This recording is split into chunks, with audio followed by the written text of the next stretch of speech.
Hi hello ನಮಸ್ಕಾರ ಎಲ್ರಿಗೂ. ನಾನಿವತ್ತು ನಮ್ಮ ಉತ್ತರ ಕರ್ನಾಟಕ ಶೈಲಿಯಲ್ಲಿ ಚೌಳಿಕಾಯಿ ಪಲ್ಯನ ಹೇಗೆ ಮಾಡೋದು ಅಂತ ತಿಳಿಸ್ಕೊಡ್ತೀನಿ ಬನ್ನಿ. ಫಸ್ಟಿಗೆ ಚೌಳಿಕಾಯಿನ ನೀಟಾಗಿ ತೊಳ್ಕೊಂಡು ಹುರ್ಕೋಬೇಕು. ಎಷ್ಟು ಚೆನ್ನಾಗಿ ಹುರ್ಕೋತೀವಿ ಅಷ್ಟು ಚೆನ್ನಾಗಿ ಬರುತ್ತೆ. ನೋಡ್ತಿರ್ಬೋದು ನಾನಿಲ್ಲಿ ತುಂಬ ಟೈಮ್ ಕೊಟ್ಟು ಚೆನ್ನಾಗಿ ಹುರ್ಕೊಳ್ತಾ ಇದ್ದೀನಿ. ಸೊ ಚೆನ್ನಾಗಿ ಹುರ್ಕೊಳ್ಳೋದ್ರಿಂದ ಟೇಸ್ಟ್ ಕೂಡ ತುಂಬ ಚೆನ್ನಾಗಿ ಬರುತ್ತೆ. ಅದಕ್ಕೋಸ್ಕರ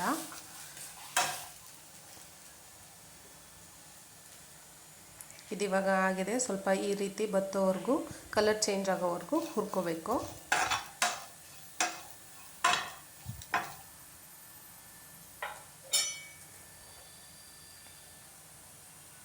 ಅದಾದ ನಂತರ ಅದನ್ನ ಒಂದೆರಡು ನಿಮಿಷ ಬಾಯಿ ಮುಚ್ಚಿ ಇಟ್ಕೋಬೇಕು.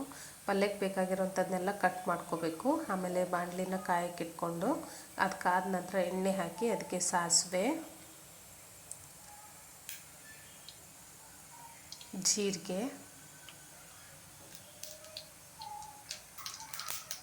ಅದೆಲ್ಲ ಚಟಪಟ ಅಂತ ಸಿಡಿಬೇಕು. ಸೊ ಅದಾದ ನಂತರ ನಾನು ಈರುಳ್ಳಿ ಹಾಕಿದ್ದೀನಿ.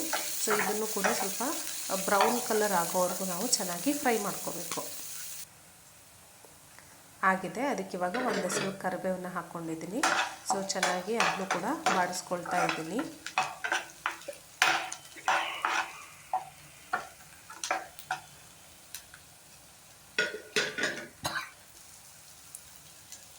ಆಗಿದೆ. ಇವಾಗ ಅದಕ್ಕೆ ನಾನು ಟೊಮೆಟೊ ಹಣ್ಣನ್ನು ಮಿಕ್ಸ್ ಮಾಡ್ಕೊಳ್ತಾ ಇದ್ದೀನಿ. ಅದ್ರ ಜೊತೆಗೆ ಬೆಳ್ಳುಳ್ಳಿ ಕೂಡ ಹಾಕ್ಕೊಂಡಿದ್ದೀನಿ.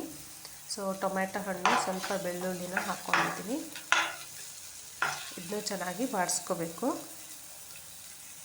ಚೆನ್ನಾಗಿ ಬಾಡಿದ ನಂತರ ಅದಕ್ಕೆ ರುಚಿಗೆ ತಕ್ಕಷ್ಟು ಉಪ್ಪನ್ನು ಹಾಕ್ಕೋಬೇಕು.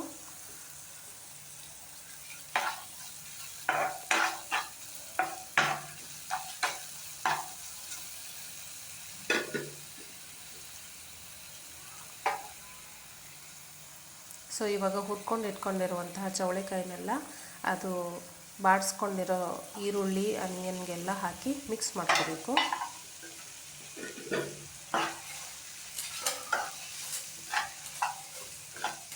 ಸೊ ಚೆನ್ನಾಗಿ ಕೈ ಆಡಿಸ್ಕೊಂಡು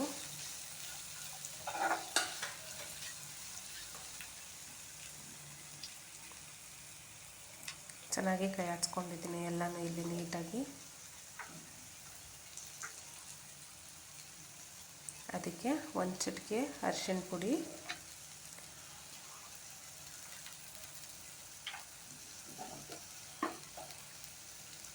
ಒಂದು ಚಿಟಿಕೆ ಖಾರ, ನೀವು ಬೇಕಿದ್ರೆ ಹಸಿಮೆಣಸಿನ್ಕಾಯಿ ಅನ್ನು ಕೂಡ ಹಸಿಮೆಣಸಿನ್ಕಾಯಿನೂ ಕೂಡ ಚಟ್ನಿ ಮಾಡಿ ಹಾಕ್ಕೋಬೋದು.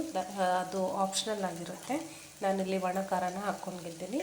ಹಾಗೆ ಮನೆಯಲ್ಲೇ ಕುಟ್ಟಿ ರೆಡಿ ಮಾಡಿ ಇಟ್ಕೊಂಡಿರುವಂಥ ನಾನು ಮಸಾಲ ಪೌಡರ್ನು ಕೂಡ ಪಲ್ಯಕ್ಕೆ ಅಂತ ಸೇರಿಸ್ಕೊಳ್ತಾ ಇದ್ದೀನಿ.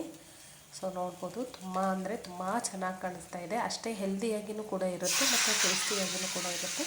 ಸ್ವಲ್ಪ ಅದಕ್ಕೆ ನೀರು ಮಿಕ್ಸ್ ಮಾಡ್ಕೊಳ್ತಾ ಇದ್ದೀನಿ. ಸೊ ಬಾಯ್ಲ್ ಆಗಿದೆ. ಸೊ ಇವಾಗ ನೋಡ್ಬೋದು ತುಂಬ ಚೆನ್ನಾಗಿ ಕುದೀತಾ ಇದೆ. ಅದಕ್ಕೆ ಸ್ವಲ್ಪ ಕಾಯಿ ತುರಿಯನ್ನು ಮಿಕ್ಸ್ ಮಾಡ್ಕೊಂಡಿದ್ದೀನಿ. ನೀವು ಬೇಕಿದ್ರೆ ಶೇಂಗಾ ಪೌಡ್ರು ಕೂಡ ಹಾಕ್ಕೋಬೋದು. ಅದು ಕೂಡ ಆಪ್ಷನಲ್ ಆಗಿರುತ್ತೆ. ನನಗೆ ಕಾಯಿ ತುರಿ ಇಷ್ಟ ಆಗುತ್ತೆ, ಅದಕ್ಕೆ ಹಾಕ್ಕೊಂಡಿದ್ದೀನಿ. ಸೊ ರುಚಿಯಾದ ಚೌಳಿಕಾಯಿ ಪಲ್ಯ ಸವಿಯಲು ಸಿದ್ಧ.